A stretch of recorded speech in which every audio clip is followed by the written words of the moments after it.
Welcome to Spurs Vision TV. Good evening to all you guys in Asia.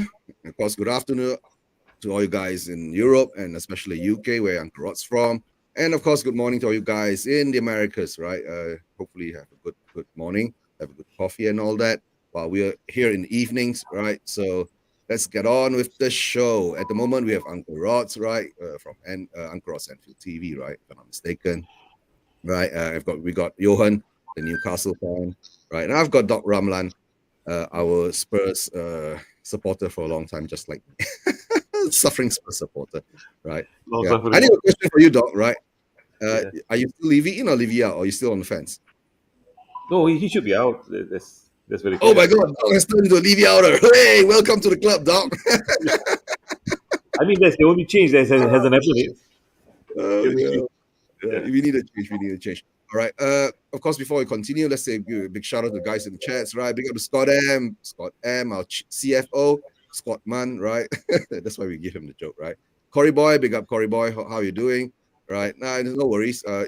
Just as long as you sub now, Corey Boy. Just as long as you sub now. And 10, big up 10. 10 is another Newcastle friend, but he's based in the Philippines, right? And we've got Ian Ferguson, big up to Ian Ferguson. And I guess most of all the guys are coming over from Ben Kaufman's coffee channel. Thanks, Ben. And let me bring in Keshaf. Big up, Keshaf. How are you doing? I'm good. All right. Very good. You're good? You sure? Right? But I'm sure you're quite happy with the Palace game, right? No. No. I'm pissed off, really. I'm really pissed off. I'll come to that. Really pissed off. I'm pissed off. Yeah. Okay, well, before we continue, let's give all the shout out to the guys who are coming over from the coffee shop, right? Big up to Jason Bell. Big up Graham. Big up. Leave you out. Out. Yes. We've converted another one, Graham. We've converted another one to a Levy outer. That'll be we'll get to that later, right? But of course, how's everyone doing, right? Uncle Rods, you're doing well. How's the weather in the UK now? Is it still raining or is it's not raining? It's kind of like mild today. It's not cold, but it's not hot. It's just like in between. But that can change at any time. It can literally change at any time. England, you get four seasons in one day. You know what I mean? So but it's not bad at the moment. It's not bad. But it's like in Malaysia, the weather changes actually in Malaysia now, the weather we know it's hot, like really hot in the day, and then the rain will come. It's standard. Yeah, that's our standard one. And big up to Ben Kaufman, big up Ben, right? Purple and Gold, Tottenham is sold. That's the new thing that's going on, Doc, right? The new logo has been going Purple and Gold until yeah. There's a big movement in Twitter now. You see, if you watch, if you be aware of it a bit, right? And big up Kuva, big up Purple and Gold till Tottenham sold. That's the new thing. That's why I've got the Purple and Gold in my background. Purple and Gold as things, right? It's Purple and Gold. We've come out with a new thing. We're moving away from the our colors, right? Right. And we need many more. Yep, Graham. We need many more. We need many of them more. Right. Big up. Right. Weather here, Malaysia, we all know because most dogs from Malaysia, Keshaf's from Malaysia, Johan's from Malaysia. Yeah, the weather becomes real hot. Then in the evening, it rains like crazy. But we're used to it. Yeah, we're used to it. Right. And if we are lucky, if you're unlucky, a lot of flooding that goes around. But that's the tropics, right? That's why earlier I was talking to Uncle Rods, right? So it's real hot here. Uncle Rods saying, yeah, he loves the weather. Love hot, man. Love hot. Yeah, he loves hot, right? And of course to Stuart, big up Stuart, big up Stuart 727, right? Okay, guys. I guess we'll just jump into it. Right? Shall we go to the first game? I guess the first game we should talk about, because there's a lot of things to talk about this game. I'm sure even the guys who are not Spurs fans will be interested, right? Because this more or less is between Doc and I, and of course Uncle Ross. Uncle Ross is a Liverpool fan, so we'll go straight to this. Liverpool 4, Spurs 3, right? I'll go first since I'm the host, right? The first 15 minutes, we were down 3-0. I was doing a watch along on Tottenham away, right? Are we going deja vu again? Are we going to get smacked again? Right? And somehow or another, we come back and blah, blah, blah. Richarlison scored his first goal, right? And somehow or another, Lucas Moura decided to become a Liverpool player, right? Passed the perfect ball back to Jota, and they win 4-3, right? It is what it is. I guess we'll go in depth into it after we get an opinion from Uncle Rods. Yeah, the game at the end of the day. Listen, I always say anything that Liverpool having a bad season. They're having a bad season, so you cannot expect them to be explosive. Do you know what I mean? It's one of those seasons where we're having a bad season. Now, what I didn't expect in some sort of way is us to go 3 goals up and just take the foot off the gas. But saying that, Liverpool, under different managers, they're guilty of doing this. When they get into games and affair, and no disrespect obviously to Tottenham, but when they get into any game and they find it easy, they don't concentrate as much. Do you know what I mean? They don't concentrate much. Now, that and then they is a bad thing because it allows the opposition to get back in the game. Then when the opposition gets back in the game, it's too late now because you lost in concentration, and you have to spend all game trying to get your rhythm back. So like the first 15 minutes was explosive. Don't get me wrong. It was like, wow, could this be another 5-0 or 6-0? Do you know what I mean? Or even more. And then obviously they took the foot with the gas. Song and they had have three chances. Son had 3 chances. Do you know what I mean? Which 2 of them hit the post. Do you know what I mean? And then you come back in the game, it gets to sort of like 3-2, and then we're 3-3. That turtle, Richarlison scores, but I think it was kind of like the delivery from Alisson. When obviously Moore went to defend it, it kind of come off his foot wrong. Do you know what I mean?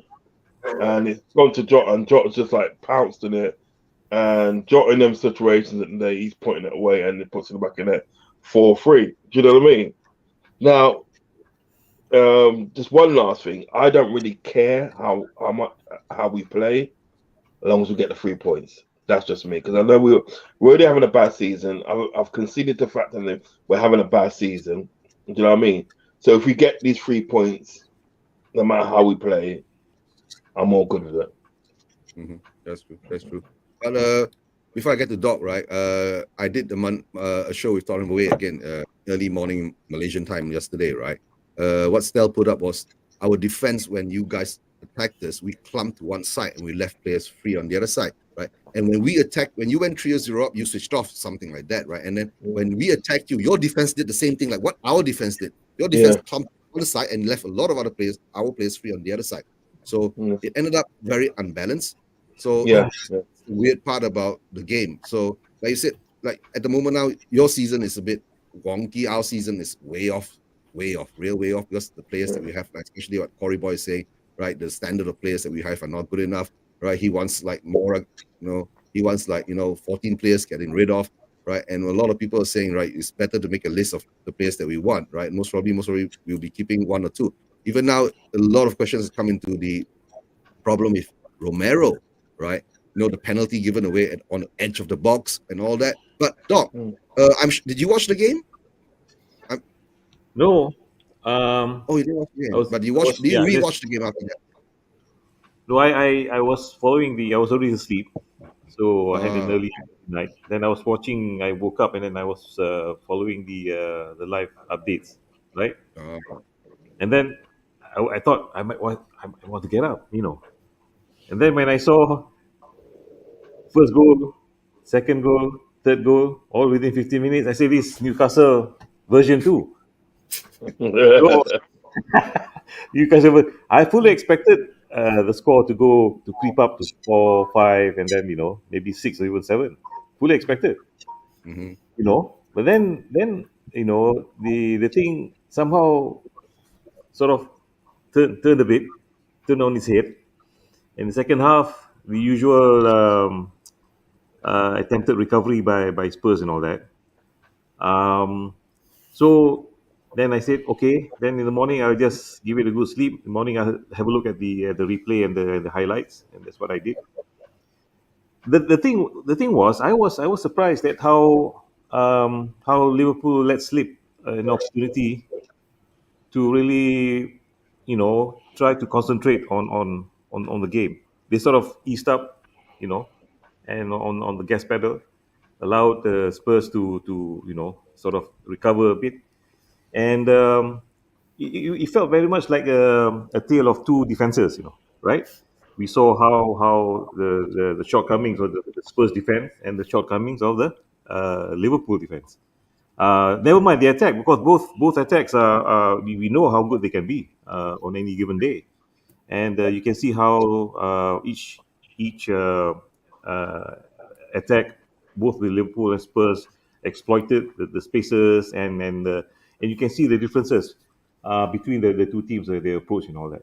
So I feel that at this stage of the season, when I've actually sort of given up, thinking or dreaming about any good outcome in terms of the finish and all that, I'm just trying to enjoy each match as it comes, and see.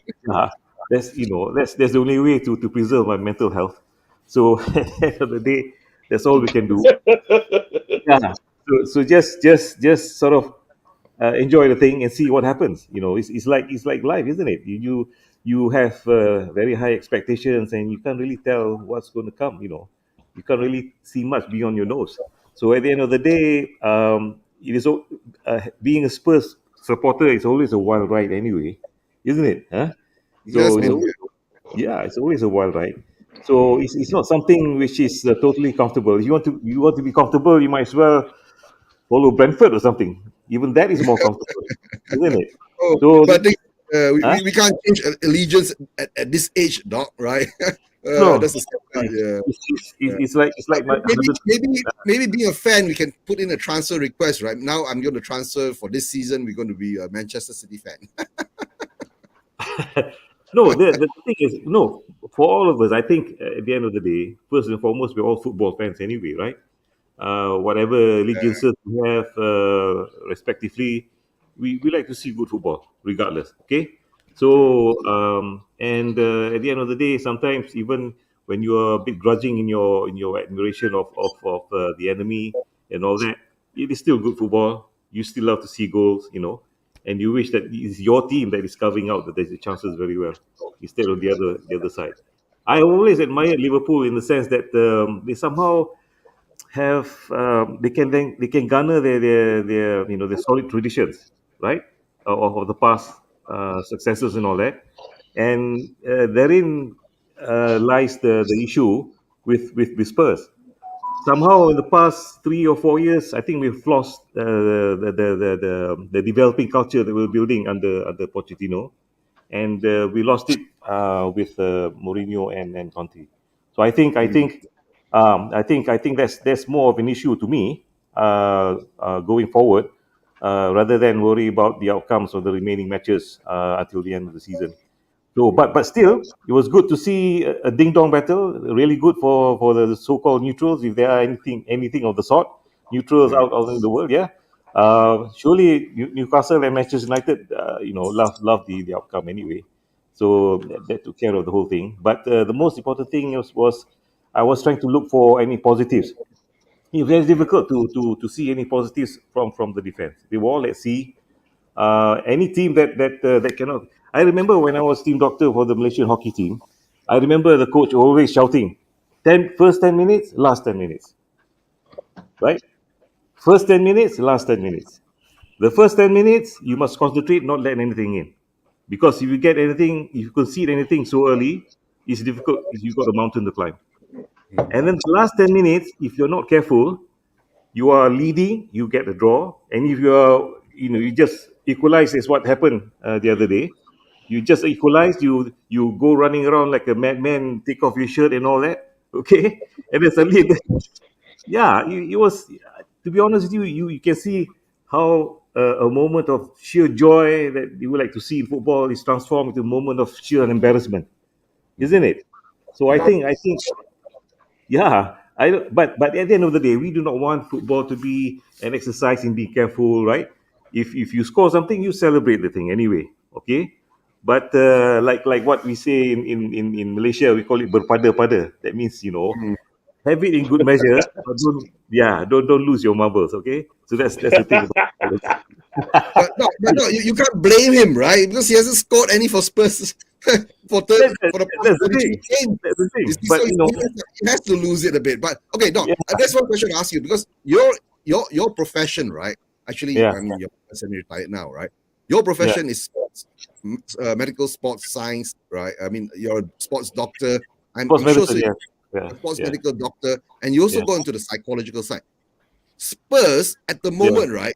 In the first 20 minutes of every game, right? We have yeah. conceded 21 minutes, right? Let's include the Newcastle game. We've conceded 9 Okay. goals, right? Mm, There yeah. must be some kind of a mental problem when we start playing. Is it just because we can't click together, or the players are not there in the first 20 minutes or so?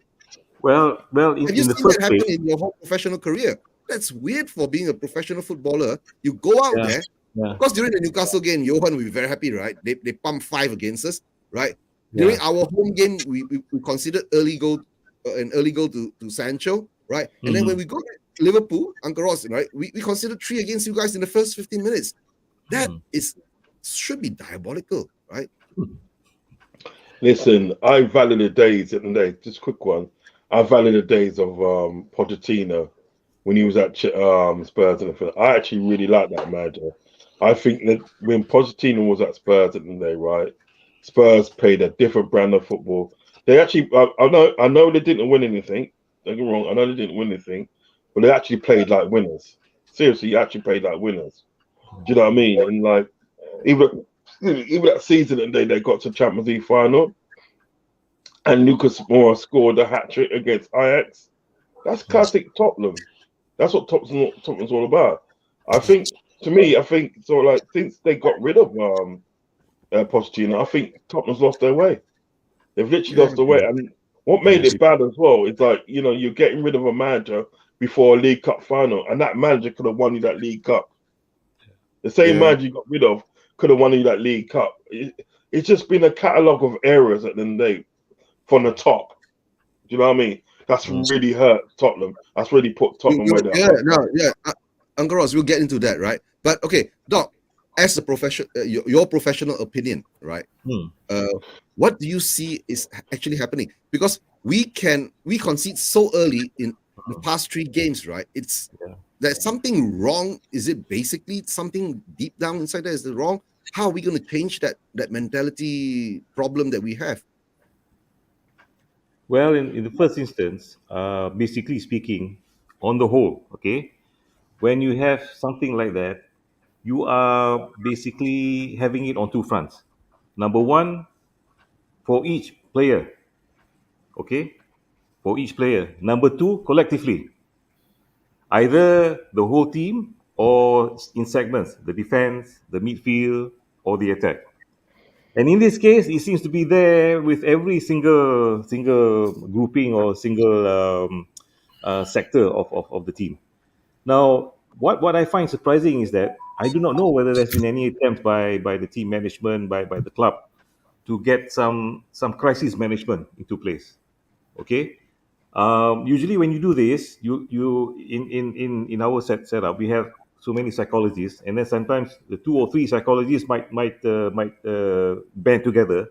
I remember last time we in football at the Southeast Asian Games, we lost the first match 3-1 against was it Vietnam? Yeah, it was against Vietnam, and it was a disaster. We got 2 players sent off and all that. So then after that, we couldn't just let it be and hope for all the pieces to fall into place, just like magic. Okay. So what we did was we called the 2 psychologists that were at hand in it was in Laos at the time, Vientiane. So we said, what should we do? So then we decided, because at the end of the day, any pressure is not exclusively on the players, Sometimes the pressure is on the coach and the management as well. Okay.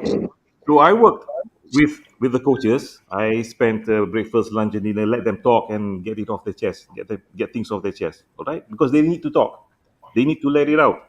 As for the players, they were interviewed, and they were placed. There were so many cards were placed. It's called stress, worry, money, whatever, anything that is a possible factor in for them to be distracted from the job at hand. So they were asked to choose each card, right?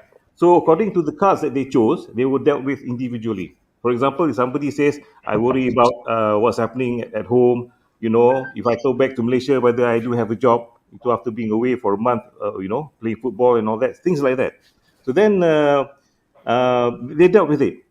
So match after match, we improved. Eventually, we became champions. We beat Laos 1-0, and we beat Almighty Thailand 2009. We beat them. Yeah, we beat them. So this is something that, and they went to a bit into sort of a football mourning, because Thailand has never been out of the semi-finals completely. So they didn't win anything that year. So this goes to show that when you have something like this, you cannot just let football itself become the solution. All right, because these are people who know how to train players, and players who know how to play football, right? These are the other things that become distractions to them, that takes their mind off football and makes them lose confidence in themselves, lose confidence in their teammates. So where they start to commit unforced errors, just like the one that Lucas Moura did the last minute, right? He could have so easily bounced his ball head out into the touchline. Instead, he started to fashion a back pass to I tell you lah. When I there you have. Never mind, he was all a nightmare. But at the end of the day, this thing about first 10 minutes and last 10 minutes is always there. I think is something that sort of speaks for the inexperience of Mason himself. All right, he thinks that because when you have a football match like that, you have sort of an ebb and flow. You have phases of the game, so you must recognize what is the threat out there. I think he was he put in a defender. Remember, right? He took out the defender. Right. So I think he wanted to win the game in the end. So that's a laudable. We have 5 strikers, 5 forward players in the last there you go. 2 or 3 minutes. Yeah. So he wanted to win the game, but I think he was trying to, as laudable as that is.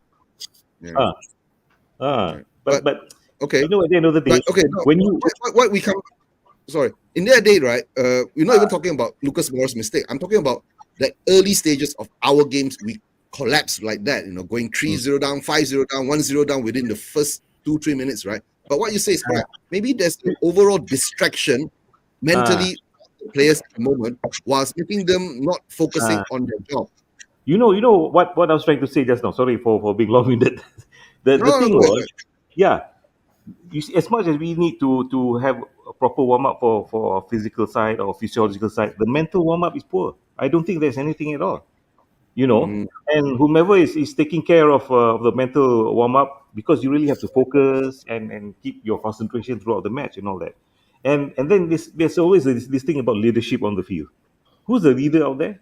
It's not about when something goes down, come on, keep your head up and all that. It's easy to say that, but for you to really inspire, so this is always another ongoing problem with Spurs, the on-field leadership. You have a goalkeeper in the beginning out there at the back, being captain and all that, and then now you have somebody who really doesn't talk a lot beyond just a few words and all that.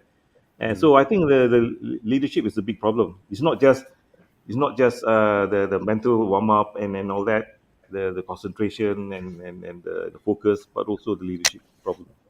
Yeah. And of course, let me give a big shout out to Ravi. Ravi, I'll come back to your question later, right? Because I've started all. I'll come back to your question later because because we're just talking about Spurs at the moment. We haven't gone to Newcastle or West Ham or even later we'll most probably do a slight preview of Mani about tonight's game, right? Big up to Mass, big up, full works, Mass, good support, good friend, right? At the moment now, okay, like overall, the people involved in this game, me, Uncle Rods, and Doc Ramlan has already had our say. The other 3 are more or less neutral fans, right? I'll go to Johan first. Johan, 4-3. Did you watch the game as a neutral? Can you hear me, Johan? I think Johan's got a slight bit of internet connection problem. It's frozen, I think it's frozen. He's frozen. Never mind. Keshav, are you there, Keshav? Yes, I'm here. All right. Did you watch the match? 4-3. Was it exciting? Yes, I did watch the match. Yeah, my brother. I was watching my brother. So Oh yeah, he your was, brother's a Liverpool fan, right?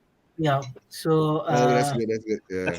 actually woke up to watch the match with him. So then he was telling, I was watching with him, and I was 15 minutes. I was actually technically shocked with the scoreline. I said, okay, done already.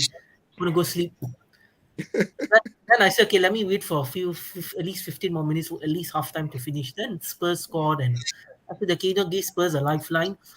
But what I find the problem with Spurs is that I don't know, it's a big trend I can see, which is that it's the fact that Spurs concede so early in the past few games, which is not good. That tells you a lot about this mentality. And it shows that, the mentality is, to be honest, it's not a very resilient. It's not a very type of, you start off well. You need to start games well, right? Right now, Spurs are not starting off games well. So that caused a big impact towards the game. But I think once Kane scored, I thought, okay, maybe Spurs can get back into it. And then I thought Liverpool took their feet off the gas, if you ask me personally. Uh, my brother was quite upset with how the second half panned out because I think, especially, Van Dijk, I thought made a couple of mistakes, especially for the first goal. He slipped. And then, again, ball watching from, I think it was Skip who did the through ball or cross to Sun to score. Mm.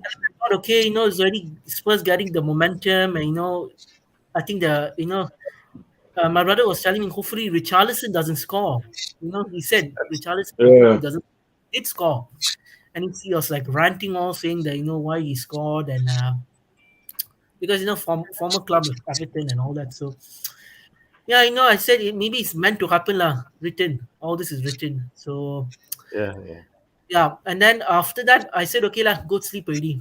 And then after that, 1 minute after that, Liverpool scores. Like I told my brother, very lucky fella to to win the game like that. But like I said, I think, to be honest, the one thing I can say about Spurs is, yeah, of course, their resilience to come back and all that, which is good. But I think that they need to. They had a lot of chances to score, really. Spurs, San Romero hitting the Yeah, crossbar, and we hit the post 2 times or something like that. Both. yeah. So it's not like Spurs didn't actually have chance. They did, but they failed to convert. But like I said, Spurs need to. I think Spurs, you ask me, are a bit of a mess right now, really. And I think Ryan Mason is. To be honest, when I see Ryan Mason, I don't think he's really qualified to be a permanent manager. He doesn't have much experience yet. If you ask me what he'd be really fit for, I think probably a youth coach, maybe, or Yeah, yeah. academy. I'm not really sure. But I think Spurs really need to start all the way from the bottom, if you ask me personally, because I feel you need to get a solid foundation in terms of mentality, because I feel mentality is very important in football, especially how you start games, how you end games, and the fact that you see Newcastle beating Spurs like that. And again, they didn't start off well. Again, against Liverpool, also they didn't start off well. So there's a trend I can see that they need to really fix this issue that they have, because I feel they don't take games seriously, Spurs, and right now they have to. But yeah, it was very entertaining. It was quite a good game, really good game. That's what Premier League is all about. So yeah. Yeah, that's fair. That's fair. Maybe big shout out to Chris Agamba. Chris, big up, big up. And of course, Ryan McFarlane. Big up, Ryan McFarlane. Right, guys, thanks for being on here. If you haven't, please hit the like. And if you haven't subscribed, please subscribe. Right. I think Johan is having a bit of internet connection. So most probably we might not be able to get the Newcastle perspective today. Right. So yeah, he's having. Yep. His connection is playing out first time like this. I don't know. Maybe the rain has caused a lot of problems to a lot of Malaysian internet connections at the moment. Right. No worries, Johan. Right. We'll get you back on if you can come on. Your internet stables out. Right. Mani, welcome to the show. Mani, how you been doing? Yeah, been good, as usual. Of course, tonight, as you mentioned, it is going to be a London derby, the type of derby which at the moment is providing a lot of mixed feelings and responses from people. Normally, this would be the type of derby, in a certain case, given the horrendous form that Chelsea are in, that we would be expected to come away with a win. But we haven't exactly been pulling up trees, as you can clearly see. And our confidence is at an all-time low. if Mikel Arteta has any smarts about him, he will change his team, at least if not completely, then certainly in the areas that where change is needed. But we knowing him as well as we do, that simply won't happen. And Chelsea, in as much as they're in a poor run of form, have a very nasty knack of raising their game against us, and they also have a pretty decent record against us on our home turf. Mhm. So it's a game where I want to be extremely bullish in my confidence, but I'm not. I'm only more hopefully confident, if you will, in that we should get a win, but it's not exactly the type of confidence that would be really all conquering given our poor run of form. And as far as the league is concerned, we've bottled it. A lot of people are going to look to say, well, Fulham, gave them a tough game. They equalised, and Manchester City weren't able to, do very much with that. And maybe you're right. And they can also look to the Leicester game they played and say, well, they let Leicester back in. But then that's the thing about Manchester City. Say whatever you want about them, and they may not exactly be, the completely dominating, almost robotic sort of side that we think they are, but they know how to manage games well. And for us, many of our fans were crowing about being 8 points clear, about how we deserve nothing but respect and credit for the way we played this season, given that we have a young manager and a young team. I always say to people, it's a marathon and not a sprint. The early pace setters, pace setters almost never go on to win.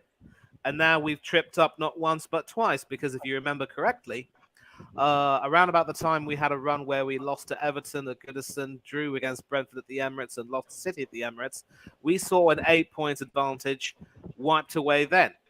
And we bottled it again this time around, where now, if we lose to Chelsea, we could face the prospect of being 7 points behind Manchester City once they play all of their games, and we still have a few more to play. The season, the way it's ended, has been absolutely horrible. And at the end of the day, people are going to judge how you finish the season.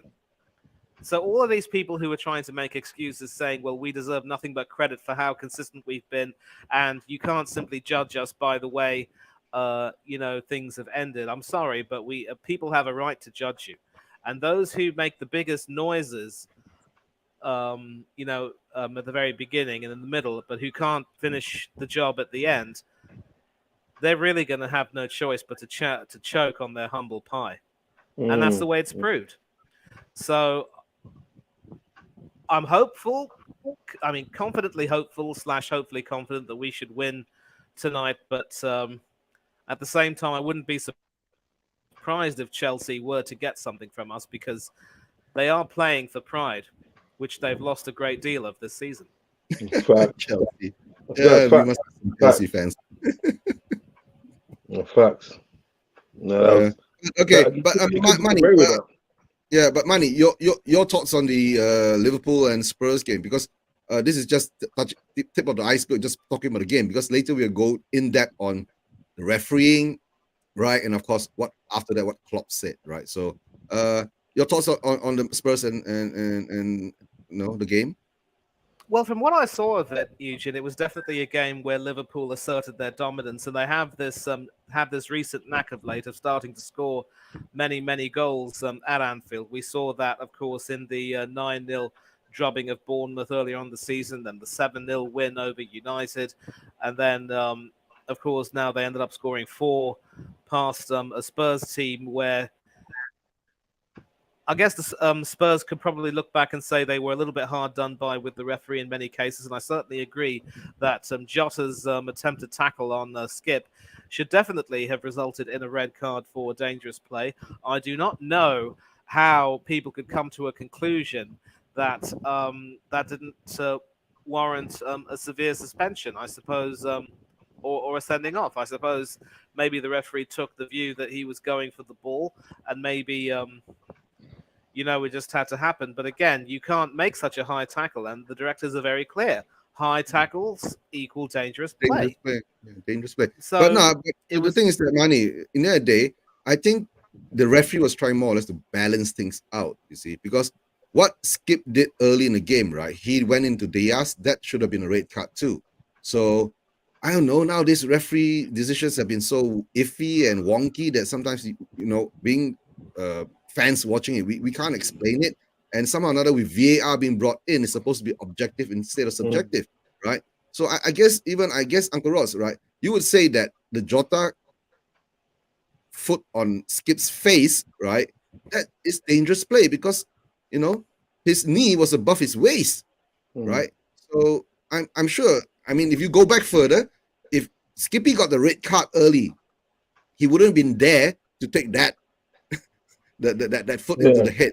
So maybe nowadays referees have become a bit. You know what it is? You know what it is? Paul Tierney and then he's an abysmal referee. Do you know what I mean? Because if we go back to, I think it was last season when we played Tottenham at your ground. You know what I mean? Kane's gone in on a 2-footed tackle on Robertson. Then he broke the guy's leg and everything, and he got nothing for that. But then what it was at the day is like Robertson picked up 2 yellow cards in that game for 2 fouls, and obviously he got sent off. Do you understand what I'm saying? He's abysmal. So what is with me with this situation at the day? Yes, at the day that was like dangerous play by Jota. I'm not going to deny that, but so was the other one at the end of the day with what Oliver Skip done on Luis Diaz when he nearly broke. He could have broke any higher, that would have broke his leg, and literally that is a career-ending sort of like injury. That's career-ending because he's just coming back from a sort of like a knee injury, which was actually career-threatening. Do you know what I mean? So to get that broken leg in the flat, that could have been him done. Do you know what I'm saying? Paul Tierney and they is a disgusting and is an abysmal referee. Do you know what I mean? Because what is it in day when he's supposed to take charge of a game and stamp his authority, he doesn't to the last minute. Do you know what I mean? And he's refereed a lot of games like that. And when you look at the way he referees Liverpool games, one could say that there's an agenda there. Do you know what I'm saying? But we're not allowed to say that. Managers are not allowed to say that. Managers are not allowed to come out and say what they think. But you know what is? Referees can do what they want. You have to me at the end of the day with this whole Jota situation is this at the end of the day. Yes, at the end of the day, I'm not going to deny at the end of the day that was dangerous play. I'm not going to deny that. But we have to keep the same energy across the board. We can't have different energies for different players. We cannot have that because there's been things in the past. As I said, you know what I mean. Harry Kane at the end of the day, 2-footed tackle at the end of the day, 2-footed tackle starts showing at the day. That's a red card in my book, and that's supposed to be a red card. He got nothing, literally got nothing for that. Do you know what I mean? But then Robertson picks up 2 yellow cards and in that game gets sent off for them for that. Show the same type of energy. Do you know what I mean? Now, if you want sort of like if the Tottenham players at the day, right, want sort of like Jota sent off because that's what they was trying to do. You know what I mean? Trying to get him sent off because of that high foot. I mean, you have to think back to what happened in the game earlier. Do you know what I mean? Because he literally stumped on things. So show the same energy across the board and everything. That's all Liverpool fans that I know. All they're saying is, listen, show the same energy. We understand what Jota done and everything right? We're not defending him, but please show the same energy across the board and everything and we're fine. That's what we're saying with Paul Tierney. Show the same energy. He's too inconsistent. Do you know what I mean? In his decisions and what he does. And look at the other day and everything that we playing again. Uncle Ross, isn't that what VAR is for, right? To come in. That's what, but they're not doing the job. They're not doing the job because it was when Mane scored a goal against Everton, yeah, and I got ruled offside, only to be checked back again and everything that right, a couple of months after the game to check back again and everything that, and it was I was deemed that day that the VAR made the wrong decision. It was onside and everything that. And then when you look at the person that's controlling the VAR, because remember, what you got to remember is this: the VAR is still controlled by a man, like a human being. Do you know what I mean? It's not something that's done by itself or anything. It's still controlled by somebody. You still got an official that's going to control it and everything now. They get to find out that that official that was controlling the VAR that day, that gave that wrong decision, you got to realize that the day he was sort of like he was a Man United supporter. You got Rodri at the day. No, seriously, he was a Man United supporter. I understand. Yeah. You got Rodri at the day, blatantly handballs it in the area and everything like that, right? You don't even need a VAR for that. Everybody can see it. Everybody, the players can see it. The fans can see it. Everyone on TV can see it. That was a handball and that. Nothing for that. Anything. Nothing for that. Man City go on and win the game. Yeah, 1-0. For that, and then kick on and win the title. Had that sort of that decision been given at the day a draw, let's say at the day Everton got the chance to equalise and everything there. There's no saying that day that they would equalise. But at least give them the chance. They equalise and for that. It turns out 1-1. Now you look at a different sort of like different scenario in the title charge. Do you understand what I'm saying? The VAR's not doing their job. And the referee's not doing no. It's chaos. You might as well not have VAR. Trust me, you might as well not have VAR because it's not doing the job that it's there to do. Because it's still controlled by people like you and me. Simple as that. Yeah. Well, of course, before we go on, right, let me say a big shout out to Hano. Hano's a Chelsea fan. Big up, Hano. All right. Well, we have to get you on one of these days, right? Richarlison scores, right, before Chelsea gets 40 points. Chelsea's been trying to get 40 points for the past 5 games.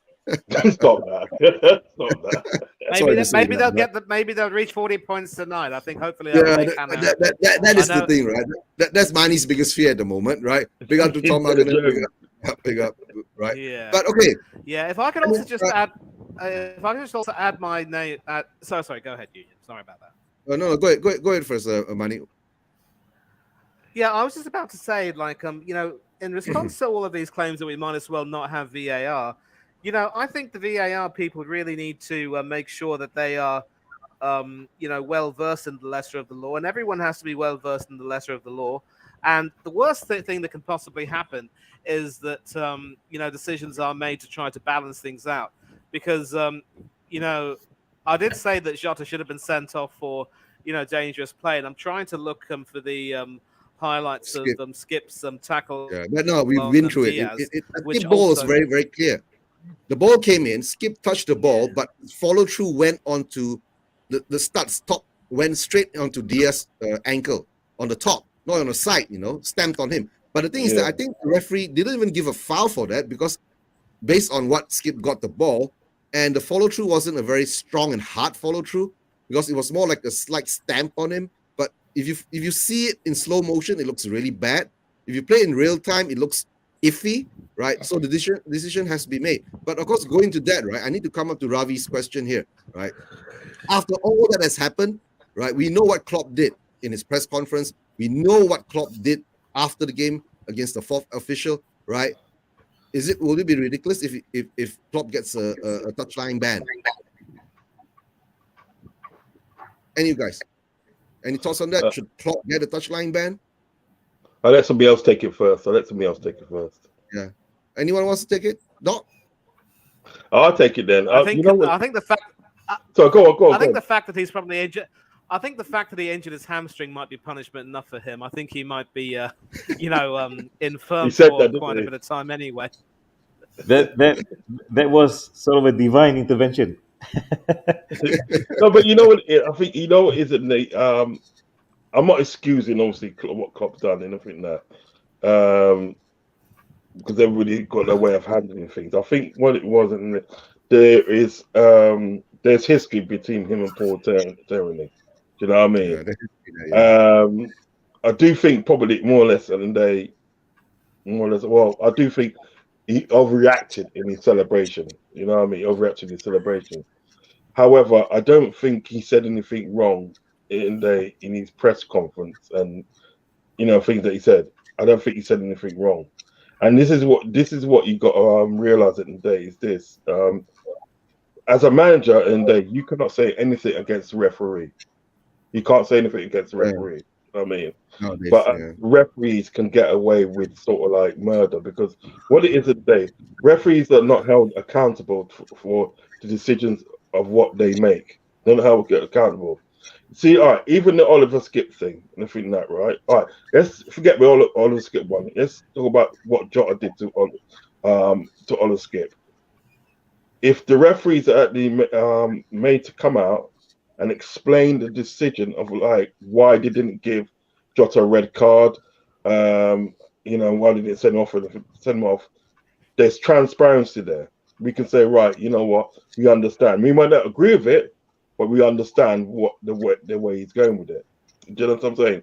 It's because at the day they're not being held at a higher standard of what the managers are, of what the players are, right? That's where you get the divide. That's where you get the divide. That's where you get then they will look and they, well, why is it that they can do whatever they want, but when I say something, and I think that right, yeah, I get chastised for it because if you look at a press conference of what Klopp and the after press conference and that, if you look at it in effect, he didn't really end the day say anything bad. He even admitted in the day, yes, I was wrong for sort of like celebrating for that. He goes like, I got a hamstring injury. That's probably punishment enough. Do you know what I mean? But he goes at the day, like, he goes at the day, you got poor tyranny. That's this and it's that. And if I come out and say anything about it, I get banned and this and that. So I'm not going to say anything. And what it was is a reporter that was pushing him to try and say something. We said, no, because I can't write your story for you. You know what I mean? You have to write your own story, how the way you want to write. Do you understand what I'm saying? So the referees, to me, and then they need to be held accountable. They need to be held at a higher standard because you got to think about it. They can determine whether a team goes down or whether a team stays up. You know what I'm saying? Because it has been done in the past. You know what I mean? A decision what they made, anything that a team got relegated, yeah, and the next team they missed out in Europe. Do you know what I mean? So they have to be held at a higher standard, and it should be made to come out and explain at the day controversial decisions. I mean, even like the Jota one, even like the Oliver Skip one, the Harry Kane one, and even you look at this, right? Erling Haaland, yeah, did the same foot high on a player, same like Jota and everything that, right? And he got nothing, no yellow card or nothing. He got nothing. He got nothing. And all the pundits were saying, he goes, "Oh well, yeah, the player moved his head into the guy's foot." When he could clearly see it, and he didn't do that. He could clearly see it, and Haaland and Dave was had his foot high and it was dangerous play, and he got nothing. So that's what I'm talking about. This energy business. That's what I'm talking about. These managers need to be made to come out and explain your decision. Explain yourself. Explain why you never give a red card to that player. Explain why you call a foul. The thing is that You understand what I'm saying? we understand what you're saying, Uncle Ross. We as fans, we know that. I'm sure all of us here agree, right? At the moment now, the refereeing decisions at the moment with VAR, right, in place, right, has been actually farcical, right? Because VAR was supposed to be the leveler of all things to bring fairness back into the game. But some another, it's all become subjective and all that. Maybe, I'm not sure. VAR at the moment now is in their infancy stage while they're slowly trying to build up and understand to how it's supposed to be used, right? But I mean, I think to the sense that, okay, you go ahead. You see, some observations. Okay, firstly, I think what Uncle Ross mentioned was about accountability. Just the mere presence of cameras and a guy in a dark room looking at the thing with lines coming across, so on and so forth, doesn't replace accountability. It doesn't take the place of accountability. All right. What you do if you look at another sport, for example, like field hockey. I'm very familiar with field hockey. When they make a major decision, for example, a penalty corner, the short corner that they play, right? You can hear the video umpire up there. You can hear the communication, between the video umpire. You can hear everything because the whole stadium can hear their conversation, and they have to really come up with the words to justify the decision. Okay, so there's no hiding. You can't hide. If you make a stupid decision without thinking about the whole situation, if the worst thing that can happen for them is, I'm unsighted. I did not see. They can say that. Yeah, But if yeah. they say something which they want to balance out something, a decision that when begging before that, and then suddenly they want to make up for it and all that. That is not what umpiring or refereeing is all about. You see, Mm. Two you're wrongs not. don't make a right, right? Two wrongs don't make a right. That's right. Exactly. So I think in the first instance, do we hear any sort of this sort of nonsense in the European game? Do we have any complaints in VAR in any of the European leagues? I don't hear anything. No, they don't. You don't. You Not don't, right? many. Yeah. So that's the thing, but But only in the English game. So I'm wondering what's happening. With I the think maybe the English game now, right, it's become so big, right? That it's turning into more drama. The more drama you have, the more viewers will come and watch, right? But what do you say? Like even in American sports, right? Even in like American football, when a referee makes a decision, right, it's audible to everyone live in the stadium and all that. Yeah. That decision is made. Somehow or another, in football at the moment, it's one of the sports where refereeing decisions are you don't understand why the referee made that decision. It's been like that for so long. I mean, it's not changed, right? But while they bring in VAR, maybe the next step they should do that. Make the referee decisions. Just one more point, Eugene. What's bizarre about all of this is that at the end of the day, when all over and done with, the chairman of the referees board will say something and say, "Oh, the refereeing decision was wrong," Make right? apologies. And make apologies. Yeah. What? Well, they what apologise after, innit? Way after the game's done. That's right. Like a month or two, they apologising. What use is that to the team? Unless you're Nothing going to award them 3 points. Nothing They're going else. to say, oh, you know what, then day, right? I was wrong and everything that. You get 3 points and everything that, yeah? Right? That's Yeah. fine. But if you're not going to say that, I'm going to be rude, but keep your mouth shut. Just keep your mouth shut. There's Yeah. no accountability. Just like nobody's explaining anything to anybody and everything that, right? And the referees seem to be able to get away with whatever they want to get away with. As you said in the first, if you've got a situation today where every decision is heard by the four corners of the stadium, do you know what I mean? And heard at home and everything that, they can't mess up. They know at the day they have to be on their A game when they make decisions. And if they'll have to explain certain things in the first, right? I think today, right, it won't happen until something really bad, until there's a catalyst that is forced onto them. But somehow or other, I find that referee decisions have been like this in football all these years, right? There has some kind of, narrative behind it that they want to control certain things that's happening. Because as I see it, is at the moment now, if you want the game to be totally fair, right, even VAR should intervene, right, on corners. You get what I'm saying? There's so many referee decisions when they make wrong on corners, right? Where the ball actually is a corner and they say it's a goal kick. And then when you see it on a slow replay, right, it's actually deflected off the defender. But no. there's no action taken about it. These are the simple little things, right? Could actually add up to a goal. You get what I'm saying? And of course, now, we're not going to turn this into a referee debating show, right? But Kesha, have you got any ideas on this? Since, you're a young football fan, right? For us old guys here, we've seen this happen in the World Cup, right? We've seen goals cross the line, right, and not given. Remember Spurs against what team? Manchester United, right? Pedro Mendes. Mendes against Roy Carroll. Like 3 feet. Listen, it cost the line so far, you had to get a bus to get it back. Do you know what I mean? And it still wasn't given, right? So, okay, we won't go there and argue and debate on that because that will go down a totally different road. Kesha, you being a young football fan, what do you feel about the referee decisions? And of course, should Klopp be banned for what he said? And like what we all saying, right? The accountability of referees nowadays isn't there nowadays. Apart from the PGMOL comes out and said, "Oh, we're sorry. The decisions made by the officials at that time was wrong." End of. End of. And most probably the referee will get suspended 2 or 3 matches, and they will come back again, and it just goes back to the same square again.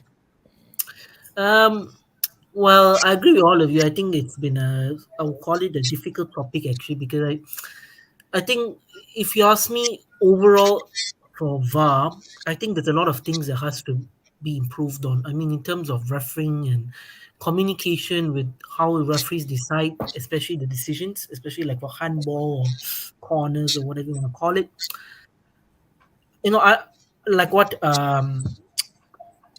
Doc said, where there's where people can hear the communication between the fans and the video, whatever you call it, video assistant referee. They know, okay, what's the decision. But this one you actually don't know because it's behind the scenes. So in fact, they may just like sometimes may ignore the decision, but then after like a few weeks later they'll look at it and say, oh, I made that mistake of a decision.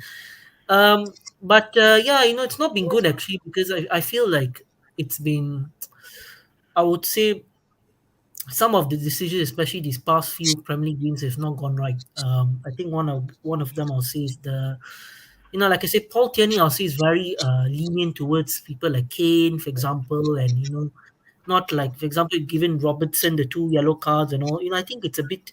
You need to judge decisions based not just on loyalty or just because somebody's a captain or whatever it is. I think there needs to be a fair judgment, really fair judgment, if you ask me, because I think sometimes we need to. I think they really need to go for proper training. I'm not really expert on VAR, but I think what I can say is that there needs to be a lot of changes, lah. Because I think sometimes, especially for I watch other Premier League games, I think why they're not giving this. Uh, why can't they look at the decision on a deeper basis, not on just a surface level? So all these things add up. So I think yeah, it's a bit tough actually, because there is a lot of decision need to be made now. Yeah, that's what I can say really.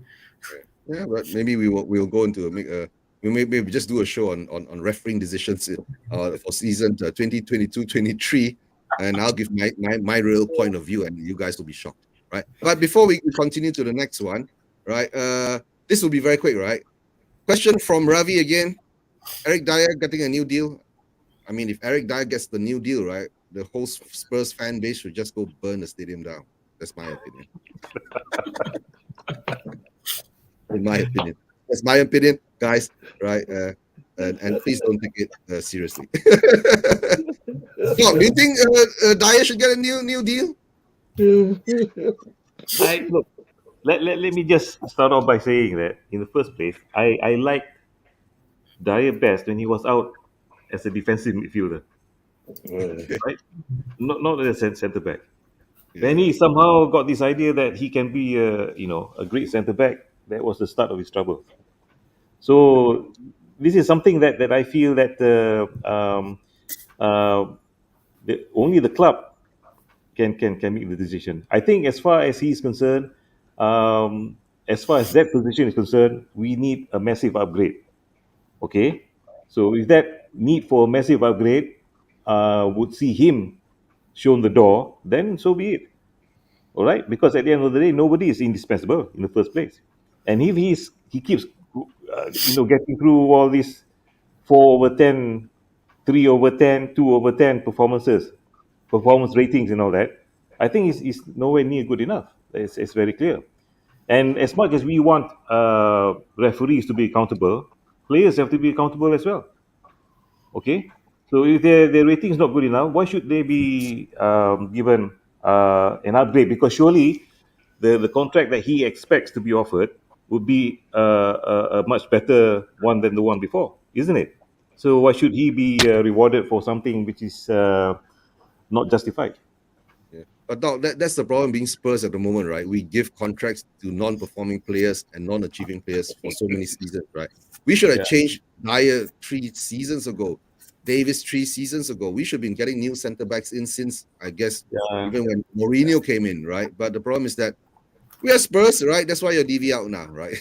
And I guess, Uncle Ross, you were saying keep Dyer there forever, right? Until he's 40 years old. You know, it is in days like this. I've got many of good friends in my WhatsApp group, which are all different fans. Do you know what I mean? Yeah. So yes, there's a rivalry, but at the end of the day, I want good things for other teams. You understand what I'm saying? Yeah. I don't think Levy's the one for Tottenham. and I can understand at the end of the day sort of like why it's Levy out, because he's made a lot of bad decisions at the end of the day in regards to Tottenham. And one of the worst decisions that he made, and I think that I don't care what any Tottenham fan says, one of the worst decisions that he made was getting rid of Pochettino. I thought Pochettino created something really good at that club because he got a lot of like under-firing players playing at a level. All right, fair enough. He didn't win anything. I'm not saying he was amazing in that way of winning things, but he got a lot of players in that team playing to a level that you haven't seen them play ever again. People like Dele Alli, and for Dele Alli, when Pochettino was there, he's one of the best players. Got an England call up. Since Pochettino's gone and everything like, look what Dele Alli's gone to. Do you know what I mean? A lot of players that they profited sort of off Pochettino, and considering that he came from Espanyol, went to Southampton, and people didn't think that he was going to be that good. They said, Pochettino, what are you getting this guy for? And he turned it around. You know, one of your best seasons at the days when you got to the Champions League final. Do you know what I mean? And I tell you something in the day, right? It was a pleasure in the day to play Tottenham in the Champions League final. Do you know what I mean? They talk about Tottenham didn't play that good. We never played that good. It's just that we had that little edge. We had just that little edge. You know what I mean? And don't forget, right? That's the so-called penalty, right? After that game, right, was never a penalty anymore again. No, but that's what I'm saying. And you can put that down to the inconsistencies of refs and so forth and this and that. But I'm just saying that they sort of like, you know, Pochettino created something really good at Tottenham, and since he's gone and everything, that he's like a pack of cards just fallen down. Levy is making diabolical decisions after decision after decision. Do you understand what I'm saying? Do you know? Yeah. And like, you know, like now you've got a team at the day with like obviously your best players at the day are Son and Kane. Just imagine at the day if Son and Kane leave. Just imagine if Son and Kane leave.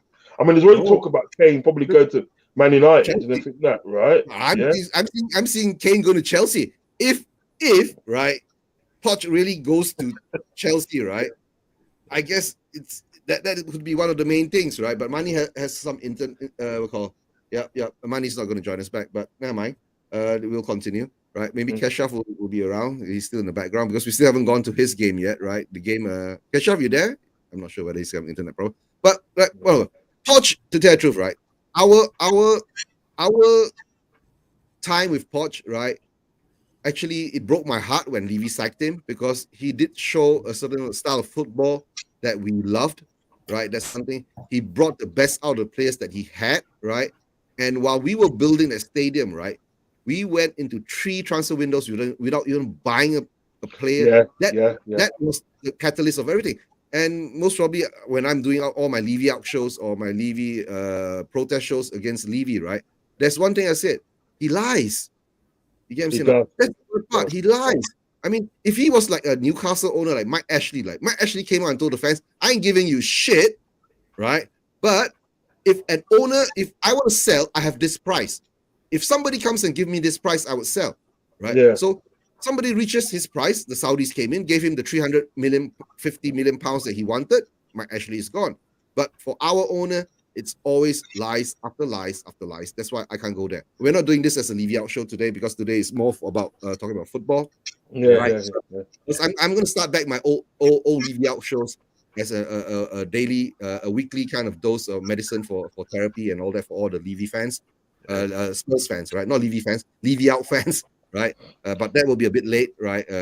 But that will be somewhere in midweek, right?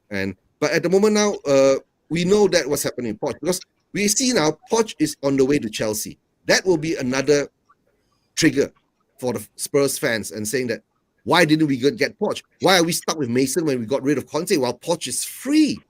He's not in a job, right? Yeah. And now there's rumors coming out is that we didn't even approach him, right? So that's the sad part. But we ain't going there, right? Let's get to Keshav. Keshav, Crystal Palace 4. West Ham 3, right? My fear now is we are going to play Crystal Palace this coming weekend, right? During Vieira's time, Crystal Palace couldn't score for nuts, right? And when Roy Hodgson came in, right, All of a sudden it's turned around. They're like a goal scoring machine, right? But Yeah. okay, we all know you're Moyes out, right? And I to tell you the truth, I didn't watch the Crystal Palace game because Yeah. Okay. we got more other things to focus on. And imagine it was another 4-3 scoreline again, right? 4-3 scoreline again, 7 goals. I guess being a neutral, that would have been a fantastic watch, right? The ding dong, right? And let's get your opinion on the Crystal Palace game. Actually, to be honest, before the game, I was actually quite confident, really, because I think Palace are. I know they're a good team, and I'm quite shocked with Roy Hodgson coming back. I think people underestimate, to be honest, Roy Hodgson because I think he plays a very sort of defensive football, really, and it's not really quite enticing to watch him play that type of football. But look, he's got Palace firing, he's got them scoring goals. They look a threat, really. So that's quite impressive, actually. But let me come quickly to the Liverpool game, actually, because I thought we got robbed in the game. I watched the Really? Okay. Oh, really? I thought we played well, really. I really thought we played well, actually. I know, okay, to be honest, I'm not expecting West Ham to have so much of the ball. I don't like to give teams respect, but you can't expect West Ham to fully dominate the game. I expect Liverpool to have a lot of possession, and they did. But good goal from Paqueta. Really, I really liked how he scored. I think it's a good goal. And after that, I thought, okay, let's push Liverpool a bit. And I don't like what happened after because I thought we gave Liverpool too much possession, really, which wasn't good. Again, we just sat back, didn't really impress them so much in terms of getting the ball. And yeah, we gave them the license to move forward. I thought Jota had quite a lot of chances. Gakpo, brilliant shot from him 4 minutes after the goal. And then I thought, okay, let's just try and nick a goal. I thought we had a lot of opportunities to score. Bowen was, scored the goal, but unfortunately that was offside, really. But I think it was just a minuscule offside. And I thought, we were robbed at times because, example, I don't know whether you know the last minute where Thiago he had Come a on, man. lot Stop of that controversy with now. them Stop because that now. That's what Uncle Rose is saying, right? During the Liverpool against Spurs game, who was the one who grabbed hold of Richarlison in the penalty box and pulled him down? And there was no penalty there, That's right? hardly a pull down, man. Richarlison, there's a drama key, man. Come on now. No, just joke. I know. But the thing is that being a West Ham fan now, right? Big up JP, big up from Tottenham Way, big up JP, right? At the moment now, being a West Ham fan, you guys are on the verge of reaching a final in the Conference League, but somehow or another your form in the Premier League is a bit iffy, right? The balance of games coming up for you, is it easy or is it going to be difficult for you to get? You need at least, I think, 2 more wins minimum to secure your position. Well, if you ask me, Eugene, right now, I'm very how do I say, very Pessimistic. no, not to say pessimistic, but I'm very disappointed, really, because I thought the Liverpool game. Okay, I'm proud of how we played. I'm proud how we showed some fight at least. I respect Liverpool a lot, and I think they're very good. But I thought Palace. To be honest, I was very shocked. I was very unhappy. I didn't like, especially how we started the game because I thought Palace had a lot of energy. I thought they showed some real fight within them, pace, and I thought when we scored first, I thought, okay, we really started off well, but then after that, we just weren't even in the game, and I can say that boils down to two things again. I don't know whether you know this, but I think it's the tiredness of the players. Now we got a Conference League game next week, and the fact that we're not rotating the players is worrying me a lot because you keep playing Rice, you keep playing Paqueta, you keep playing Antonio every single time. They're going to get tired.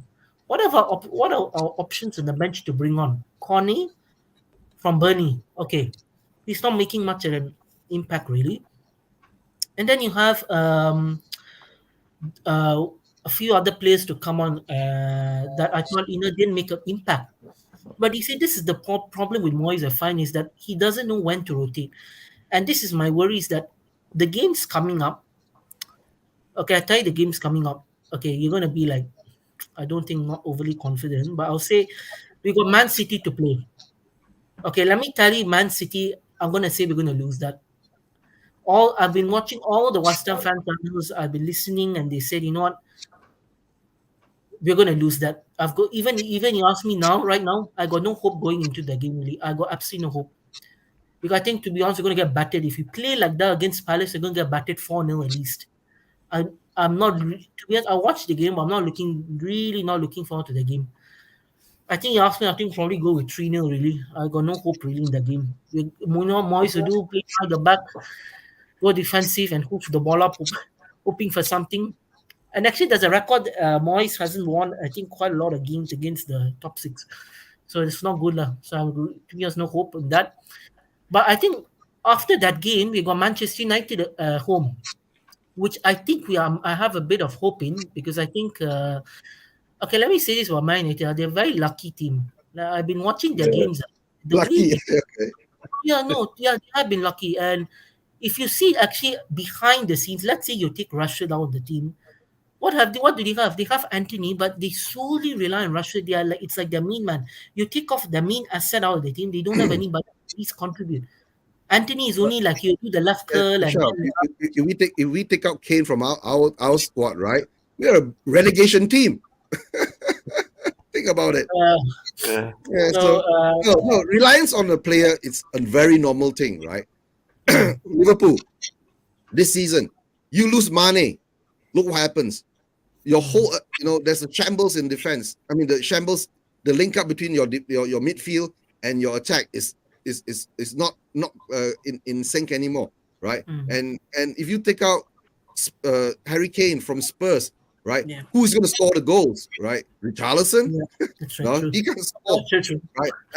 Apart from scoring against Liverpool, right? He can't score against anyone else, right? Yeah, So true. where are we going to stand? But okay, Uncle Ross, you have to go soon, I know, right? Most probably we'll do this one round and we'll round this today's show up. Last thoughts from Uncle Ross. Your games coming up, are they difficult? Because more or less now you're above us. Do you think you'll be able to maintain the momentum that you're going on? I don't see any games coming up because we've got Fulham tomorrow. Then we've got Brentford on Saturday, and they're both sort of home games. So the games coming up, I don't see us slipping up. I see us getting maximum points like that. That's what I see. But what will happen is probably might be different. You know what I mean? But I do see us at the day winning all those games. I see us finishing on 71 points and getting top four. You got a Wednesday. You have a midweek game against Fulham.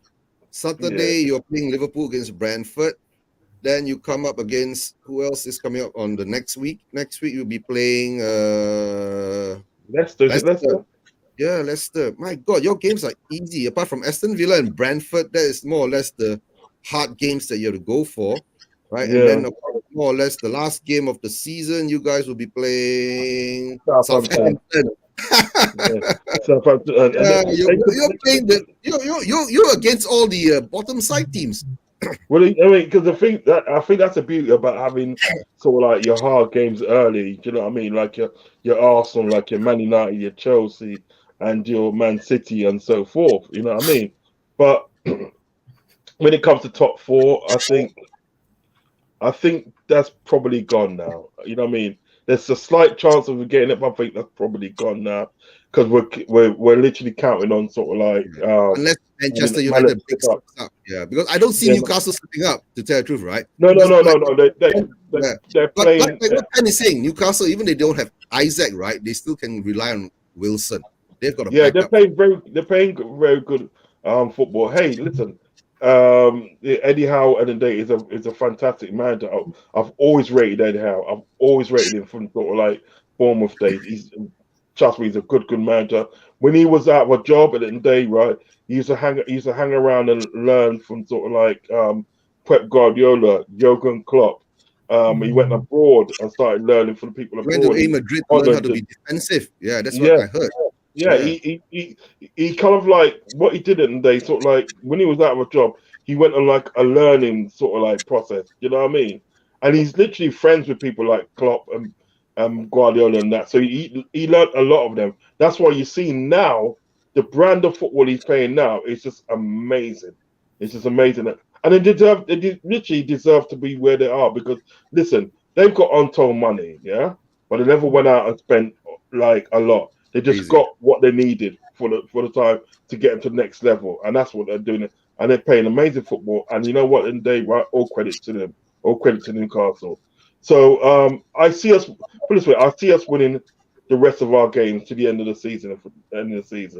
And then what we're doing, in fact, we have to regroup. And then they in the summer and that get a few buys in and everything that, and we go again. That's all we can do. We go again, and hopefully at the day Tottenham can be there as well with us. You know what I mean? You know. So yeah, but like I said, thanks for letting me come on your show. Do you know what I mean? I've always enjoyed coming on the Thanks for show. being on. Thanks for being on, Uncle Rods. Right? Yep. Great. It's always great to have you on. A Liverpool fan to talk about things and all that. Right. If you have to make a move first, you better make a move first, Uncle Rods. I'll catch up with you then later. Yeah. And if you're doing any shows midweek, right? My free time is usually about 5 p.m. Right? If you need anyone on, right? Anyone on jump on your shows, right? Oh, right. I'll give you a shot. I'll give you a shot. I'll definitely give you a shot. But I'd say good. See you later, Doctor. Goodbye, Doctor. Nice to speak to you again, my friend. Was it Keshev, West Ham supporter? Are you on Twitter or Instagram or anything like that? Twitter, yeah. I'm on Twitter. Yeah. On Twitter. I'll look for you. I'll look for you on Twitter. Do you know what I mean? Great to see you again. All right, take care, guys. Bye. Yeah. And after that, I'll come to Doc. Spurs fan left and West Ham fan. We're all Londoners here now. Londoners. Yes, sir. And Malaysians, we can talk in Bahasa Melayu already sekarang. Ayo. Big up Daniel Sandoval. Big up. Thanks for joining us. Right, and then we're going to talk about Newcastle now, right? If they beat Arsenal on Sunday, right, they will more or less secure top 4, right? Because they run a bit like Leeds, Brighton, Leicester, Chelsea. Yeah, they'll pick up the points. Great to see. You know why? We were talking about money just now, right? Yeah. If it is all about money, then everybody will be Chelsea at this point, isn't it? Spend lots of money. It all depends on the coach. It's not just about the money going out and buy players. It's just just collecting a bunch of people who can play well together as a team. So this is something that I've always admired with even when he was with Bournemouth. Yes, he always had the making of a great coach. So I wish him well because at the end of the day, I like to see these sort of successes.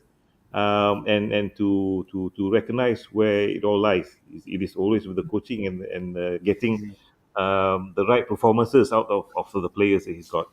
Now with the remaining games that Spurs has in the coming weeks, I think I have to adopt a philosophical attitude and just at the end of the day, not wishing to see or predict any outcomes, because at the end of the day, we cannot predict any outcome. But what we can expect and demand are proud and strong performances from the team, right?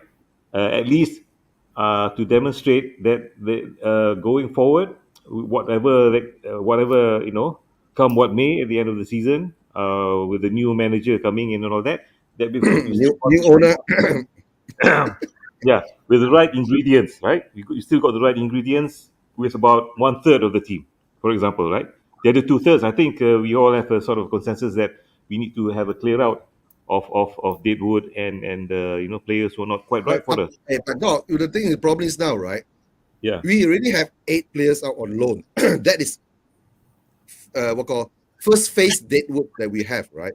In our current squad, we got second phase Deadwood. They're still stuck there. So the problem with Spurs now, we don't even have a manager appointed. You get what I'm saying? After Mourinho got sacked, right? Yeah. The 70 over days that we haven't until we got Nuno, right? I was actually one of them saying we should get in Howe, right? We should get in Howe. Yeah. But the problem is, in the end of the day, of course, of all the noise and all that, when now our chairman come out saying we want our old DNA back, play the Spurs way, we misspent money, blah blah blah. We got in Nuno, so it's all lies again. right? And after Nuno came in, we were top of the league in the first 3 games, right? So the Spurs fans were delirious again. And after that, we went back to That gentleman doesn't know the Yeah. backend of a horse from football, basically. So that's the part. Ah. That's the problem. So, Ah. but the thing is that a lot of other fans were saying, like, say, like Keshav's from West Ham, right? I mean, it's not to say that West Ham is not a big club and all that, right? But a lot of their fans are not to say that ambitious, to say that their aims of like winning the league or getting to the Champions League and all that, right? For a West Ham fan at the moment now, surviving relegation is an achievement. Winning the Conference League, it will be over the moon. Yeah. You know, and to tell the truth, Keshav, if you win the Conference League this season, right, you have won the. You'll be we'll be envy of you. To tell the truth. Yes. Seriously, we'll We be will envy of envy. you. Yeah, we'll be envy because we have not won anything in the past 15 years, right? So that's the sad part. So, but what Doc is saying is true, right? At the moment now, for Spurs, to tell the truth, whatever games comes up now, to tell the truth, I've already gone to the stage that it is what it is, right? We can win, lose, or draw. To tell the truth, I would rather we get smashed every game 6-1 like the Newcastle game, and then the whole fan base will turn on against our owners. But our fans are our fans. I won't go there, right? But like for Kesha now, a West Ham fan, he's been on my show since the start of this season, right? And slowly we see him go from moist, okay, a bit. We give him time to. He's now completely moist out. But in the end of the day, if you guys survive relegation and win the Conference League, a lot of your fans are going to say, okay, maybe give him another chance. Maybe not you, but a lot of your fans. I'm just saying. Will that happen? I mean, it's a quite tough question actually, because I like what he's done, because I think when I started supporting West Ham, I think it was 9 years ago. Yeah, 9 years ago. Of course, I haven't experienced Europa League, I haven't experienced Conference League, all those big competitions. So, to be honest, I think I'm very happy. I'm very thrilled past few years to witness this team, go on and do well. So I think it's a blessing actually. But I feel that sometimes when you want to move forward, you need a much more progressive manager who plays progressive football. And I don't think Moyes is that type of manager anymore, because I feel like he would do well probably if you ask me, maybe in the championship, or he probably do well when a team is in a relegation battle, and for them to stay up. I think he'll be great for that. But I feel like in order as a progressive manager, he's not that type. But going back to your question, would I want him to stay? No. My answer still stands, and I fully back, because I feel that I've seen already from the start of the season, I don't like how it started. And when you spend, the problem with us, I find, is that we spend so much money, but we don't make full use of it. We don't reap the rewards. Like you sign a player for 50 million, but you don't see it consistently. Like for example, we got like Skamaka, go from Italy. He's not been playing so well. Yeah, he may have scored a few goals, but he's not consistently playing. Now he's out injured. So I think what my hope is for this, or I would say coming games, because we got Man City, which I think no hope in, but Man United, I think I can see it as a He's chance. hope for Man United. Oh, he's really optimistic. I think we would be up for Man United because it's a home and the fans will be home game, all right. Yeah, home game. And then after that, we got Brentford. Always we find Brentford very tough side. Oh, Brentford is not going to be easy for you guys, Brentford. No, they're not an easy side. They're doing quite well. And we got Brentford too, if I'm not mistaken, right? We got Brentford at home. Brentford away at home. Away. And then we have Leicester. Leicester's at the end, and Leeds. So we, like I said, in terms of relegation battle, very tough, because I've been watching very closely the relegation battle, and I think, to be honest, Southampton are down. If you ask me, they are done already. I can see that happening. Leicester, I'm not very sure yet. I mean, I watched the first half of yesterday's game, and they actually played quite well, but I think they faltered a bit in terms of getting that or conceding that goal. But if you ask me, out of those teams of Leeds, Forest, Everton, and Leicester, if you ask me the 3 teams to go down, I'll say Southampton. Leeds, I think, are 100% think Leeds are good. I think if you look at their fixtures, they got City to play, Newcastle, and Yeah, I think they will go down. I think, and also They got Everton. they bring in Big Sam, right? If I heard. Yeah, I heard. I just heard the news a few hours ago. I think they sacked their director of football. I think so. I mean, if you ask Big Sam to go do a job, former West Ham manager, so Yeah, uh, Big Sam. he'll play the long baller, 4 Yeah. 2 defensive, like he did at I think West Brom. I think he played the same thing. So I think Leeds will not be happy with that, but you get what you have to see, get what you see. Like, I mean, they'll play. Yeah, I think his philosophy, honestly, Big Sam is defensive. Like you go and sit back and not concede. But yeah, if you ask me, Eugene, I'm not very hopeful of this next few games. I'm really not. I think I'm Man City. You see, I know they have to I don't know protect. about Man City. Like Man City is the terminator of the EPL at the moment. And now you see, Kurt Zuma's out injured. He suffered, I think, ankle injury, so he's not. I don't know when he'll be off it. Why did he So kick the cat too hard or what? yeah, he was in a casket, not casket. Yeah, casket. Yeah. You didn't get my Uh, point. Yeah, that's okay. That's okay. uh, Yeah. But one nah, second. I understand how you feel at the moment. But like I said, you guys seems to be heading towards the right direction in the cup side, but of course the league side is not doing too well. But guys, thanks for being on the show today, right? Even Doc has gonna make a move soon, right? Kishaf, just hang on for a while while I say goodbyes to all the guys in the chats. Thanks for your support, right? Luca, thanks for your support. Dennis Sandoval, 10, big up 10, right? Tony Rodriguez, who have JP, big up JP, Jamie Pretty, of course, he's in Manila, but he's not free at the moment. He's supposed to be my co-host, right? Tom Markkanen, Corey Boy, take care, Corey Boy, right? Hanno's a Chelsea fan. We must get Hanno on one of these days. A young boy, right? A very, very passionate Chelsea supporter. Ryan McFarlane, Chris Agamba, right? Big up Chris Agamba, Ben Kaufman, big up Ben, big up Stuart, right? Fullworks Mas, right? Who else do we have here? And of course, Ravi, big up. Thanks for your questions, right? Who else? Jason Bell. Who else do we have? Jason Bell. Esper, big up Harry. We have to do our Sunday shows again, Harry. Let's hope we can get back to that. And of course, Graham, big up Graham, right? Coover, big up to Coover. Ian Ferguson, all these are from the coffee company, hopping in to say hello, right? Who else do we have? Scott M, and of course Scott M, right? Big up to Scott M, our chief frowning officer, CFO. Scott M, we have a joke, you know why? Because it's Scott M, we call him Scott Munn. We are waiting for Scott Munn to join Spurs, right? Our new CFO, Chief Footballing Officer. He was caught in a picture in an airport going to Germany with Levy. You saw that picture, right? So I don't know how that is, whether that's a true picture or not. But guys, thanks for being on, right? And before we go, we have to do the outro.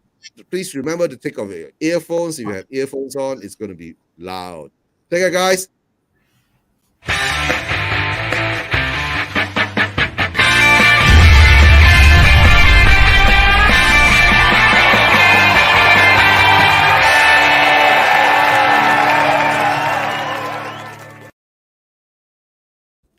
And guys, and as always, Levy out. Yeah. And